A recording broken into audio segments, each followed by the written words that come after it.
tattaafataa ijoollee koos kun caala ijoollee kooti yaa caalu jedhe kanuma yaare ishii isa majammaraatiin basaa isa majammaraa argatee ofiisaati otoo maan godhatiin mana kana dhabe haati nam dhaltillee nama nuffite takka inni nan nuffu kanan nagaan gubachaa jira nan gubadhaa zalaalmin gubadhaa man ishiinis innis takka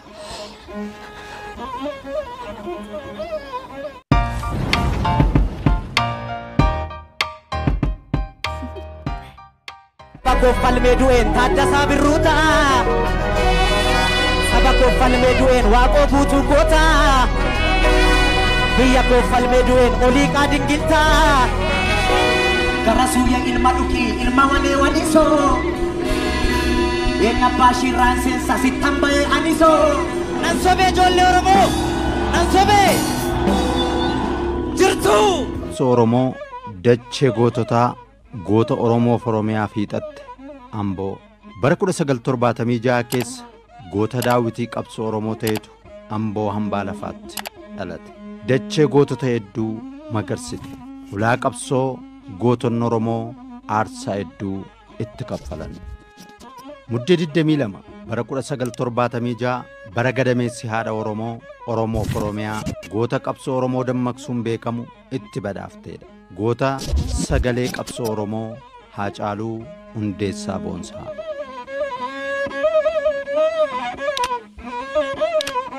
Abbaan Oromoo fi haati Oromoo Haacaaluu Oromoo badhaasan obbo Hundeessaa Boonsaa fi aadde guddattuu Horooti Haacaaluu obboloota sagal waliin Oromoof kennaa addaa kan gumaachan gargaarsa uumaatiin gootummaa fi onneen kan abboota qabsootti ba'ee dhalate biiftuu qabsoo Oromoo jaarraa 21ffaa kan Oromoo irra darbee biyyaaf Afrikaaf fakkeenya ta'u goota onneen sibiilaa aartist Haacaaluu Hundeessaa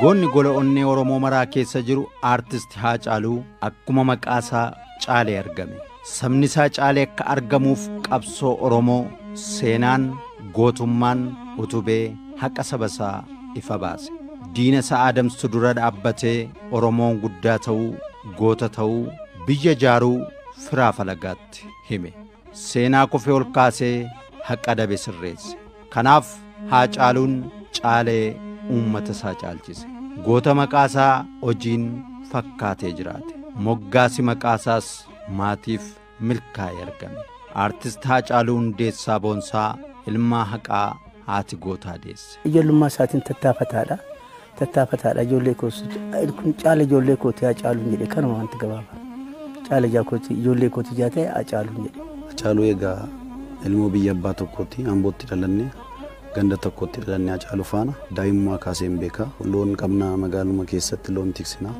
isaanis loon qabu walumaan ani hangafa isaati xiqqoo sadii nan caala akka daa'ima tokkotti faana dabarsineerra Haacaaluu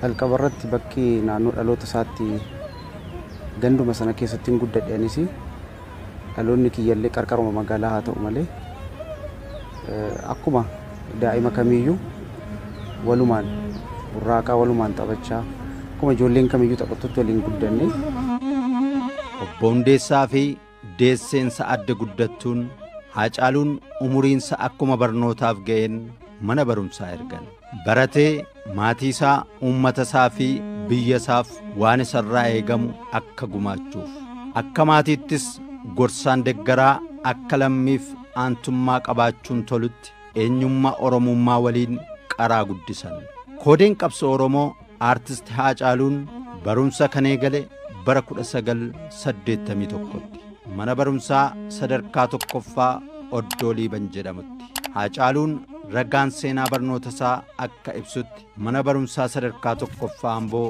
yookaan Carii jedhamee beekamuttis barateera barumsa isaa sadarkaa lammaffaa kan barate mana barumsaa sadarkaa lammaffaa fi qophaa'inaa Ambootti yeroo ammaa mana barumsaa qophaa'inaa Amboo jedhamuun kan beekamu mana barumsaa giddugala qabsoo ta'uun beekamuudha qabsoon achitti gale qoosaatti kan hin qabbanoofne hayyonnii fi gootonni hedduunis kan keessatti horatamanidha Haacaaluun akkatti guddate kanatti dhalate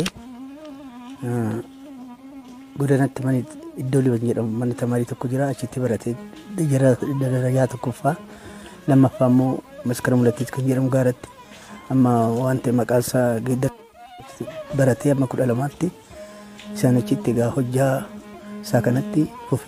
Haacaaluu barnoota isaa tokko jedhee jalqabe utuu walitti fufiinsaan barataa jiruu kutaa 11ffaatti wallaansoon qabsoo isa mudate umurii waggaa 16 keessa dhiibbaa fi garbummaa uummata isaarra jiru irraa kan ka'e onneen gootummaa isa keessa jiru qabsootti isa make hiriyoota isaa qabsaa'otaa fi akkuma isaa gootota ta'an hedduu waliin danuunis biraa wareegamaniiru mootummaa TPLF'n wallaansoo qabsoo hiriyoota isaa hedduu waliin itti seeneenis aartistii Haacaaluun Karchalleemboo dirree dararaa fukkaamsaa alagaa gale bara 1995 ji'a doolessaa keessa hiriyoota isaa 6 waliin. Karchalleembootti illee na hidhame ani qanii 4 caala dhaqee san gaafanne gaafadheetuun beeku gaafanni hiikamu qofa mana murtii olaanaa wajjiniin dhaqee bukkee dhaabadhe nama 7 ta'anii dhaabatuyyuu Haacaaluu Hundeessaatii calqabee gara olaantu kan jiran kun hiikamaniiru. Isaan kaan raagaan ijaa tuqeef hin turu jedheetu ijoollee isa wajjin jiran ijoollee 3 tursiisee isaanis booda miraatiin bahan. Akkaataan qabiinsa Haacaaluu wanti baay'ee nama ajaa'ibu jira. Milikuu nama danda'u ture. Hiriyoonni isaa hundi qabamaniiru. Maaf hin miliqne jedhee an gaafadheera hiriyoonnis gaafataniiru. Isin yoo duutanoo annan jiraadhaa jedhe yoo du'as ta'e waliin dhamdhamna ani miliqee isin yoo duutan jireenya hin jiraadhu jireenyi anaaf isin faana du'uudhaa jedhe kana inni darbeef waan dhaadheessinee dubbannu miti qaaluma isaati. Obbolaan kiyya kan biraa du'an jiru Haacaaluu biraa ilmeessuma kiyya galaanaanadhaa Hambootti Mandeellaa jedhuun inni ilmucaa eessuma kiyyaati obboleessaadha kiyyaatu dhalche. Innis biraa wareegame mucaan eessuma kiyyaa tokkos baabbichatti gizee darbe wareegame ijoollee eessuma kiyyaa. Karchallee jechuun mana hidhaa baay'ee guddaadha Amboo keessatti nama achitti ture achi keessatti ijoollee nama hawaasa achi jajjabeessee nama achi keessa ture achi keessa gabayee akka har'aatti Haacaaluun qabsoo Oromoo keessatti utubaa ta'ee fuuldura ta'ee adda ta'eeti Haacaaluun kan mul'achaa ture. Haacaaluun dhoksaan beeku. Haacaaluun fuuldurumatti wanti galtee galtu lubbuu isaa ol kaawwatee beeku guyyaa tokkoof. Ba'aa qabsoo Oromoo gindillaasaa dararaa waliin baachuu eegale. Karchalleemboo keessattis waggaa 4 gidirfamuu waliin umurii isaa aarsaa godhe. Ilma sabaa Oromoof aarsaa kaffale. Maatiin isaas waliin aarsaa kaffalaa turan. Keessattuu gootittiin haati warraa Haacaaluu Hundeessaa aadde Faantuu Damisoo Duroo yeroo sanaa kaasuun aarsaa ciccimaa waliin kaffaluu eegalte. Yeroo hiriyummaan imala jireenyaa waliin jalqaban sana jaalala dhugaan Haacaaluu waliin aarsaa kaffaluu yeroo itti eegalteedha. Ishiinis yaa'u ganduma keenyatti dhalatte Duwwaajaa beeki waggaa 20 edda wal baranii inni mana hidhaa gale. Jaalala keessa jirti ishiin. Karchallee jira mucaan kun. Karchallee keessatti guyyaa guyyaadhaan yaa'u darara guddaa baasaa jedhamanii waan sana raawwataniiru waan raawwatanii Haacaaluun olmoos du'eera jedhamee faa innasitti masaraa mootummaa Amboo jira achi keessa faa waan dararan baay'ee arganii Haacaaluun olmoos nyaata dadhabee ilkaan akkasitti saaqamee faa natti kennamaa ture jedha duuba rukutamee daa'ima waggaa 16 maal badaas miti qaamni isaas laafaadha. Karchallee sana keessa Haacaaluun egaa guyyaa guyyaadhaan du'eedha yoo namni waan ta'e Haacaaluudha jetti ishiin yoo namni deemtee hospitaala reeffa ilaalti fa'a kan si dhibu keessa. Faantuun hidhamuu keenya waggaa 2-3 ta'u gidduu waliin turuu isaanii nan beeka. Gaafa nuti hidhamnee keessumaa gara Karchallee seennu ishiinis hidhaadhuma turte. Qaamaan hin seenne yaadaan numa faana hidhaa turte. Aarsaa dubartiin tokko kaffaltu ol nama kaffaltedha. Nama umurii dargaggummaa keessa jirtudha. Guyyaa gaafa tokko wanti abdii kutannaa jedhame keessa ishee hin turre. Yeroo mara dhuftee deddeebitee nu gaafachaa turte, isas gaafachaa turte, nullee jajjabeessaa turte. Nama baay'ee dubartii cimtuu waa hunda isa nama sassaabdee qabduu dandeessudha. Osumayyuu wal fuudhanii mana tokkotti iyyuu hin galiin ani hin beeku. Haadha isaati yoon jedhe haadhaan qixxeessuu kootidha. Kita haadhaan ishii ilaalaan nama jabduudha ishee. Guyyaa guyyaadhaan dhufteet hin gorsiti. Waa deellam nyaatallee maatii jalaa dhoksitee fiddee fi turte. Dhugaa rabbiiti kan nuti kan itti beeknutti. Haa dhuftu torbeetti isaa dhuftu qanii lamatti isaa dhuftu mana barumsaati yoo baatu daftara qabattee gara isaa dhufti. Ejjennoo sanarraan kan qabunis gara kutannoodhaan itti seene isheerraa namni amantaa nama qabu nama jaalala guddaa isheedhaaf qabudha mucaan kun. Ammas isheedhaaf jajjabina nawwaana. Ishiin duraan dursee otoo beekamtiin argatiin jaalalaan otoo jiranii jalaa hidhame waggaa 5 muluu mana hidhaatti marmaartee warri beekanii mana hidhaatti marmaartee warra jala waan hunda gootee akkuma jaalallee akkuma waan dirsaatti otoo warri beekin waan hunda wajjin waliin ta'a turte. Waggaa 5 booda hiikamee sanaan booda waliin ta'an nama kanaati ishee. Haacaaluun goota amalli gootaa hundi irraa calaqqisuudha. Egeree qabsoo Oromoo hubatee kallattii qabsoo kan agarsiisu. Iddoo deemutti siidaa qabsoo ittiin yaadatamuu fi uummata Oromoo fayyadu kan kaa'ee darbu. Karchallee Ambootti yoo hidhamu hiriyoota isaa waliin carraan barnootaa hidhamtootaaf akka uumamu nama qabsaa'ee seenaa hojjeteedha. Cal jennee goodaadhaan naanne Oromummaan gatii akka nama kaffalchiisu hin beekna. Seenaa uma beeknee dhaqne barnoonni akkam hundee gabrummaa buqqisuu danda'u jechoota Taaddasaa Birruus hundasaa hin beekna. Barnootuma idilee otoo hin taane barnoota bu'uuraa jabaa ture waggaa tokkoof. Biiroon barnoota magaalaa dhufee nuuf ilaale achiinusum keessatti garuu barnoota kutaa tokko haga 2 bannee itti milkoofne hirmaannaan sirreeffamtoota seeraa achi keessa jirus kan baay'ee haamilee namatti turudha. Nus kanumaan itti fufnee uummata keenya barsiisutti taseenne. Isaatii booda manni barumsichaa immoo biiroon barnootaa nu mirkaneesse idilee haa ta'u jedhee 1 hanga 4 achumaan itti fufee hirmaannaan ammuma kana baay'achaa deemee achiiti egaa still ammarra dhaabbannee gaafa laallu ijoolleen nu barsiisne amma kan yuunivarsiitii leekchira ta'anii jiran jiru. To'annoo seeraa kana bakka ture kana irratti mana barumsaa sadarkaa tokkoffaa manni sirreessaa ijaare kana keessatti barsiisota mootummaan alaanuu ramadeen alatti amma barumsa isaatiin barumsa bu'uuraa deeggarsa godhee barsiisaa kan turee fi gorsa kan laataa turedha. Hiriyoota isa faana hidhaman faana. Gaanfuree Oromoo Aartist Hacaaluu Hundeessaa adamsaa fi jabinni dararaa boodatti san deebifne. Karchallee Amboo keessa taa'uun akkaataa itti qabsoo Oromoo fullaasuun galmaan ga'uu karoorse. Karaan isaaf mijatus ogummaa aartiin akka ta'e beeke. Beekuu qofaatu hin taane itti hojjetee qabsoo Oromoo akka utubu murteesse. Achuma Karchallee Amboo keessa taa'uun walaloo sirboota isaa kan albeemii jalqabaa sanyii mootii jedhamee beekamu yeedaloo waliin qopheesse. Fedhii aartiin ijoollummaan qabu bakka gidirfamuutti keessatti biqilee iddaaf hundee godhatee humna qabsoo Oromoo ta'e. Ogummaan aartii isa keessa jiru biqilaa lafa onaatti margee lalise ta'ee argame. Quuqqaa uummata Oromoo kan ittiin mul'ise. Hacaaluun hin barsiisaa. Yeroo kaan walaloo isaas hin barreessaa. Tokko tokkoon harka keenya qabatee deema. Jilmaa bakka tokkotti nu qabatee hin deemu. Sirboota isaa nu sirba. Anaaf hin sirba.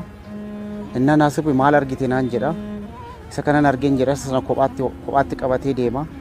Akkuma kanatti jedha. Kan inni sirboota isaa barreessee erga bahees waan gulaallatus gulaallatee tottolfatee kan inni qabatee uummata kanatti as ba'uu danda'e.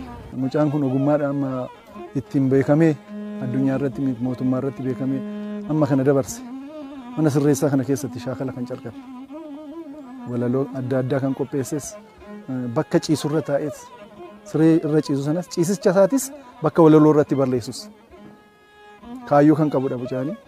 Kaayyoo isaa galmaan ga'uudhaaf sagantaa adda addaa mana barumsaa sana keessatti gaggeeffamu cufiinsa mana barumsaa irratti sadarkaa eebbaa mana sirreessaa kun gaggeessu irratti sirboota adda addaa dhiyeessee deeggarsa kan gochaa turee fi jaalatamaa kan turedha mana sirreessaa kana keessatti. Amala inni qabu keessa baay'ee tasgabbii kan qabudha. Turtii waggaa 4 booda aartist Hacaaluun qabsoo Karchallee Amboo keessaa xumure. Akkuma Karchallee Amboo ba'eenis albeemii isaa jalqabaa turtii ji'a 6 keessatti qindeessuun xumuree uummata isaaf gumaache. Dadhabbiin hojii isaa gidirfamuu keessa taa'ee hojjetes milkaa'ee uummata Oromoo waliin isa milkeessuu danda'e. Albeemii isaa jalqabaa hojjechuu cinattis barumsa isaa addaan kutee turetti fufuun kutaa 12ffaa xumure. Rakkisaadha afaan Oromoo weellistee gurguruun bara sana rakkisaadha. Hacaaluun immoo yaa'u mucaa sanatu gargaaree bakka kanan ga'e Taamiraattu kiiboordii kireeffatee waan adda addaa godhee yaa'u rakkoo baay'ee keessa darbanitti maastariin sun bayan nama sirba Oromeeffaa warra sirban keessa yookaan haaseeta baasee 40,000 gurguree Hacaaluu Hundeessaadha. Yeroo duraadhaaf kan hin dhagaye namaaf kaffalamee hin beeku. Lammaffaa irratti baasuu danda'u kaffalama garuu sirba albama duraa irratti Hacaaluutu ammana kaffalameef. Kanaan walii galanii maxxanfame sirbis akka tasaa akka carraa ta'ee ba'ee guyyaa 4 keessatti biyya marse bakka akkuma jirutti jechuudha. Aartist Hacaaluun Karchallee Amboo booda nama rakkoo hedduu keessa darbuun qabsoo Oromoo utubaa turedha. Goota Oromoof dursa kennuun ofiin jiraanne. Maatii isaa qabsoo Oromoof isa gumaachaniif kannimmo. Goota rakkoo isaa dhokfatee rakkoo maatii isaa fi uummata isaa furuuf dursa kennaa turedha. Utuu ofiin jiraatin jireenya maatii isaa fi qabsoo Oromoof kan dhama'e. Mana maatii dirqama jigseen hojjedhaa jedhe. Een hojjettaa Hacaaluu baasii araba deemee birrii wayii fidee dhufe. Jalqabsiise jigsee mana sana. Kanarra yaa'u mana ibidda jigsee booda immoo qorqorroon kutamee fixuu dadhabe birrii dhabame walakkaatti rakkisaadha. Hojii biyya kanaatiin hojjettee mana ijaaruun itti of dandeessee jiraachuun rakkisaadha bara sana keessa. Otuma jedhu Hacaaluun yaa'u biyya Arabaatti waan mi'a fidatee qabaachuu. Ani kanallee namatti dubbadhees hin beeku. Inni darbeera miti waan godhe maatiidhaaf abbaan fe'een godhu waan inni godhe. Jenna kana gurguree mana kana fixaa maqaa koo badaa jedhee maatiidhaaf ofii miidhee maatii isaatiif jecha waan kana godhee mana kana isatu ijaare ishii isa majammaraatiin basaa isa majammaraatti argatee ofii isaati otoo maan godhatiin mana kana isatu ijaare kan isaati manni kun isatiin ijaare anaa fi haadha isaati ijaaree dhiise. Amma qaniin du'a sanutti maletti egaa haadha keenya malee ilmoo keenya miti haadha keenya abbaa keenyan jiraachisa nu bulcha nu oolcha waaqa gaditti.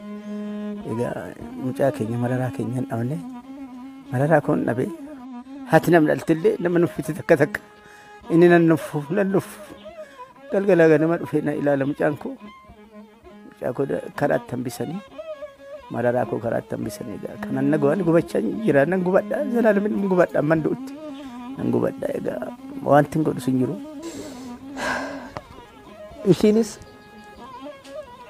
innis takka otoo mana jiraarratiin ishiinuu jechaadha.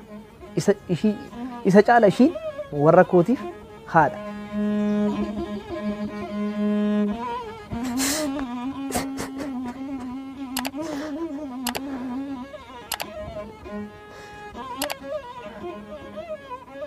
Ofii ishiitiin mana kiraa keessa teesse isa ijaarsiiste asitti mana warra.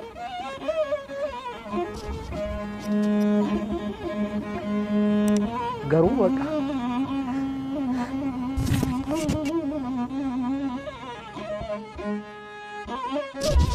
Ingiduu fi Hacaaluun waggaa 7 mana tokko keessa waliin jiraatan. Imala qabsoo keessatti rakkoolee Hacaaluu mudatan gadi fageenyaan beeka. Utuu waliin jiranis Hacaaluun mana hidhaa Maayikalaawwii akka biraa galee dubbata. Warri dannatoo dameetii kan hordofaa ture dhufanii achumatti piyaassaatti qabanii maalinni akkas Suudaaniidhaa nama qunnamteetta nama gaafa odeessanii gadhiisanii jechuudha. Innaa maalaatu deemiitii sagantaa kee hojjedhu deebi'ee jedhanii tolee jennee makiinaa kaafannee deennaa deemnu federaalli dhufeet Hacaaluun eenyu jedhe ana kottu jedhanii makiinaadhaan fuudhanii deemanii sanaan Maakalaawwii galee torban tokko hin guunne hidhamee baay'ee namni ijoolleen isaan boodhaa namni ijoolleen jejjeeqnaan egaa bulchaan magaala sanaa Obbo Yohaannis turaninnaa sana Abbaa Duulaatti himanii Abbaa Duulaan immoo federaalatti himanii akka tasaa ba'ee mana hidhaati. Kana keessa otoo jiru yaa'u sanaan booda egaa hojiis badaas egaa rakkisaadha sirba isaa saaquunis waan adda addaan dhorkamaa hojii hojjechuu hin dandeenye jireenyi jira maatiin jira waan kana keessa darbeet viizaa Ameerikaa arfaffaa irratti argate Hacaaluun. Aartist Hacaaluu fedhiin aartii keessa isaatti akka biqiluuf sirboonni aartistoota hangafasaa dhiibbaa irratti uumaa turaniiru. Fedhiin aartii keessattuu sirbaaf geerarsaa wal qabatee ijoollummaa isaarraa kaasee akka keessa isaa jiru yeroo adda addaatti miidiyaaleetti dubbataa ture. Meeshaalee muuziqaa taphachuunis nama hawwii guddaa qabuu fi itti milkaa'edha. Qarree kanatti baay'eetu qarree kana innaa barmoota isaatti deebi'u kiraara rukuta waan biraa miti kiraara rukuta qarree kanatti. Anillee yeroo sana maali azmaarii ta'uuf zariin koo azmaarii miti maaliif kiraara rukuta yeroo baay'ee lolee teessuma dhoowweeyyu inni moodideet egaa waan isaati gaaf kaanii inni goodaadha deemee innaa dhufu misii nyaachuu manatti galli irraa sirbaa dhufe maaliif akkana goota hidhennaan lalu obboleessi koo hangafti jiraan hin du'eennis mucaa kanatti hin dubbatin yookiin mucaan kun buddeena isaa ta'a wanti kun ittiin dubbatin mucaa kana lammaffaa deebite naan jedhe kan maan isii achumaan itti fufeenne bakka. Ganama gaafa dhalatu aartiif nama dhalte ta'uusaa duubatti deebi'ennaa daa'imummaa isaa yeroo yaadadhu nama aartii shaakaleetti dhufe otoo hin taane nama aartiin barbaadee aartiidhaaf uumame ta'uusaa nan beeka. Sochiin inni yeroo loon bobbaasu qarree lagaarra taa'ee weeddisaa kan daayitee Mokonnin fa'aa sirboota kana sirboota qabsoo lagarra taa'ee weeddisaa sagalee baay'ee sagalee kiirolee qabaa. Godni qabsoo Oromoo aartist Hacaaluun hanga wareegamutti albeemii sirbootaa 2 sirboota qeenxee 6 ta'an uummata isaa wareegameef biraan ga'ee jira. Sirboota qeenxee maalan jiraa jirraa waa'ee kee Oromiyaa cabsaa fi aggaaroo kanneen jedhaman. Hiriyaasaa aartist Jaamboo Jootee waliinis sirboota isaa sanyii mootii hunda dandeessuu koo fi sabboontuu Oromoo jedhaman VCD'n qindeessuu danda'eera.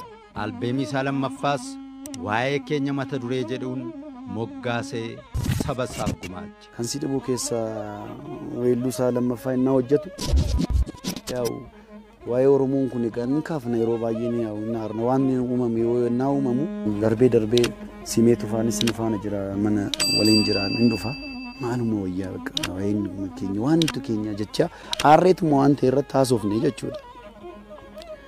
Maal wayyaa namni taa'eetuma bakka aarii waa'ee keenya naanaan jedhee barreessite walaloo wayii barreessee hunduna kottu naan jedhe walaloonni kana dhageeffadhu naan jedhe ishiin jedheen waa'een keenya yoo itti dhiisan silaa naman dhiisu dubbii keenyatti akka hin taane otoo jirru akka hin jirre jiruu faana gargar baanee jedhe ofittanii maan asaasee isa jedhu sana jechuudha. Isa fitneetuma adda fixee walaloo isaa dhumarratti jijjiiramni wayii dhufee akka tasaa muummichi ministeeraa baddalamanii bara sana obbo innaa qabatan masitti dhaga'ameetuma Oromoon akkamitti aangoon qabatu waan jedhutti dhufe immoo Oromoon aangoo Oromoodhaaf hin ta'u jechuudha akka tasaas ta'ee manaam jedhee walaloo dhumarratti fixe sana jijjiiree Oromoof darbaa maaf nu darbaa nurra tulee bubbulee akkuma sarphaa jedhe. Innaa taalantiin inni qabu dubbadheen fixu. Dhiyeessaa hojiin aartii fi qabsoon Oromoo hiriyoota baay'ee fi uummata Oromoo waliin isa barsiiseera. Keessattuu aartistoota hedduun walitti dhufeenya hojii aartii wal qabatee hanga maatii ta'anitti ga'aniiru. Hojii aartiin alattis qabsoo saba isaa wal qabatee hiriyoota hedduu goota horateedha. Jaalalaa fi kabaja guddaa kan isaaf qaban. Hacaaluun nama liidoo kootiinis ibsamu natti hin fakkaatu. Garuu humna kootii yaaluun barbaada. Hacaaluu jechuun nama tokko miti. artistii qofaa miti qabsaa'aa Oromooti. Nama uummata Oromootiif qabsaa'aa waggaa kana hunda turedha. Ijoollummaa isaatii qabee. Hacaaluu wajjiniin kan wal beeknu gaa yeroo inni albama isaa jalqabaa hojjetudha. Albama isaa jalqabaa irratti sirba jalaa fudheetan jira. Yeroo sana kan nu wal barre. Hacaaluun egaa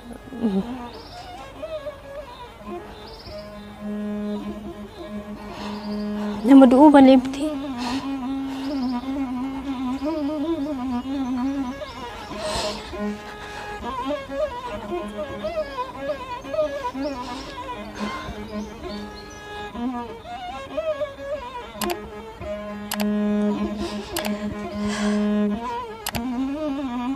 Kan inni jiraachuu jalqabe amma jechuu nan danda'a.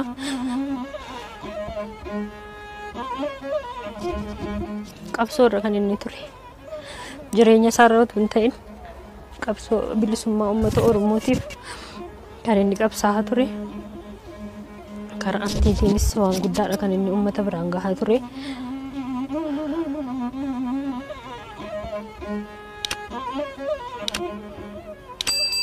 Ulfaataadha garuu waa'ee isaa dubbachuun. Hacaaluu durii innaa artii waliin jalqabnu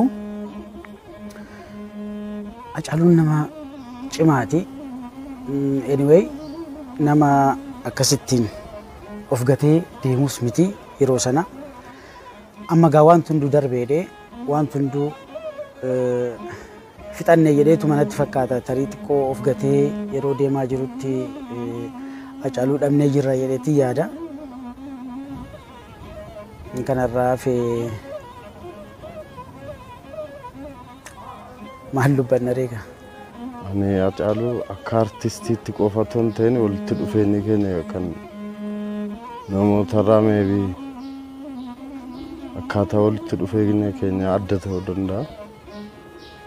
Sababni isaas maal seete artii kana walumaan hojjenna garuu artiin alatti waa'ee jireenya dhuunfaa koos namni ittiin mari'adhu utuun ittiin mari'atinillee kan dhufee jireenyuma koolaa haaluma irra jiru kan dhufee na ilaaleen duukaa bu'u yoo waa tokkollee natti dheekkamee maal jedhee kan na sirreessu. Ani akkuma obboleessaatti malee takkaallee akka ormaatti wal ilaallee hin beeknu. Hacaaluu Hundeessaa naannoo tokko dhalannee guddannullee kanan beekee kana isa baruu danda'e erganni sirba isaa mana hidhaatiin booda albamii calqabaa baasin booda Hacaaluu bare. Achiin booda immoo baay'een turre qaaman isaa Hacaaluu nan bare. Eegasi caalatti anan sirba isaatiin Hacaaluu dhaga'een booda wanti onnee isaa keessa jiru, wanti sammuu isaa keessa jiru, ilaalcha inni namaaf qabu, ilaalcha inni Oromummaaf qabu, ilaalcha inni dhala namaatiif qabu, gorsa inni namaa kennu, nama akkamii nama guddaa akka ta'e Hacaaluu achi bare. Achi turee akka gaafa Yuulaayii 29tti Hacaaluun nama baay'ee walitti dhiyaannee baay'ee jaalala gaarii waliif qabnu ture jechaadha Hacaaluu. Fedhiin aartii koodee qabsoo Oromoo Hacaaluu Hundeessaa keessa ture humna qabsoo Oromoo ta'e. Hacaaluun aartii sirbaaf geerarsaa hidhannoo meeshaa waraanaa caalu godhachuun qabsoo uummata isaa ittiin finiinsa. Hacaaluun yoomiyyuu kan inni kaasu ani sirba kooti, ani qawween koo sirba kooti, ani meeshaan koo sirba kooti. Sirboota miira namaa kakkaasan, sirboota karaa qabsootti nama geessan, nama aadaa isaatii, duudhaa isaatii, uummata isaatii miiraan nama kakkaasu. Waa biraatiin otoo hin ta'in akkuma haamileen kee kaka'ee uummata sanaaf uummata inni cinqamaa jiruuf atis akka duukaa buutu ergaa nama godhuudha kan inni namaa dabarsaa ture Hacaaluun. Aartii keessattis ta'ee karaa qabsootiinis Hacaaluun waan guddaadha kan inni hojjetaa ture uummata Oromootiif. Hacaaluun sagalee isaa kiiloolee sanaan goota geeraree hin quufne. Geerarsiif sirboonni Hacaaluu dhuka tokkummaa Oromooti. Tokkummaan humna qabsoo ta'uu kan hojii mul'ise. Kun Haacaaluun tokkummaa Oromoof agam akka dhimmee fi aarsaa hanga wareegamuu akka isa kaffalchiise mul'isa. Tokkummaan Oromoo durumayyuu yeroo baandiin gadaa too jiru yeroo waldaa Macaaf Tuulamaa too jiru inuma faarfama sa'a sana nuufis hin galu. Haacaaluun dhufee akkaataa nuu galuu danda'uun tokkummaa Oromoo sana nuu ibsee isaanis nuu galuu dinnaan ka'een ishitti cabsaas jedhee gar kanas hin cabsee gar sanas hin cabsee ammas ta'uu dide. Kanaaf tokkummaan keenya kun garam akka deemaa jiru isaaf nu caala hin mul'ataa ture jechuudha. Ani Oromoon akka tokko ta'u barbaada. Gaafa hunda Oromoon yoomiyyuu bahaa dhihaa kaabaa kibbaa akka addaan hin qoqqoodamne. Ati uummata Oromoo maal fayyaduu dandeessa siin jedha malee ati achi asii kan jedhu hin qabu. Haacaaluun akka sirbaa akkuma sirbisaa baay'een tokkummaadha jedha. Waa'ee tokkummaatti lallaba sirbasaa keessaa tokkummaa kan jedhu hin dhabamu. Haacaaluu ijoollummaa isaarraa ka'ee